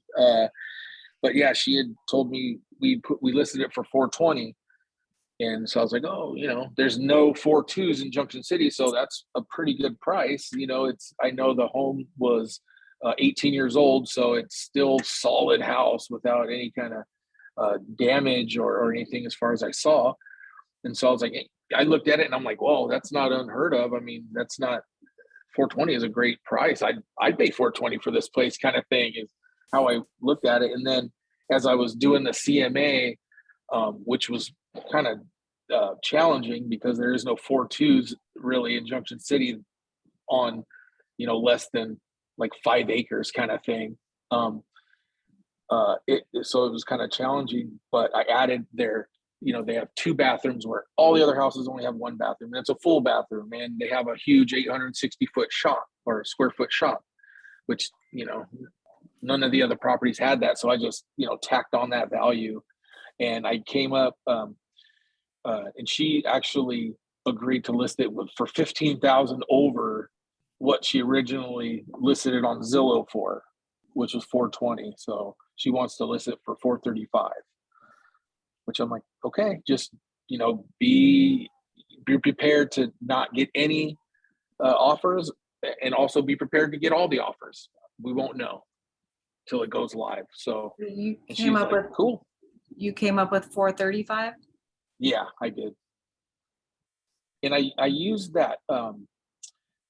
I don't know if you were in the class last week when we were doing the CMAs where we were doing the adjustments, and they were saying, well, if you hit minus, it kind of, or if you hit, you know, plus, it takes away from the value. Anyway, I kind of just used that and I played with that, and I got, you know, I priced a bedroom, I priced another bathroom, and then I priced the shop, and basically it tacked on like 85,000 to every 3-1 that was there. So I was like, okay. And then I did some kind of looked at the TMO report today when it came out, and looked at that, and I actually and showed her that too. I said, you know, there's let me see, I'll pull it up right here. I said there's you know, 162 houses priced within the range that she wanted to go, and there's only 111 houses.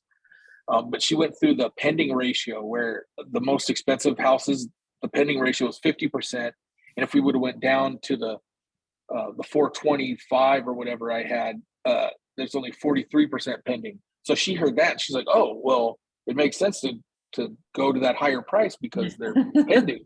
And I was like, you're right. You know, let's make it her decision. I was like, yeah, that's a great idea. That's why I brought this, you know, report so we can go over it. And she says, yeah, I'm comfortable with 435. I said, cool, let's do it. You know, get them excited. I get excited, then I can sell the house better, market the house better.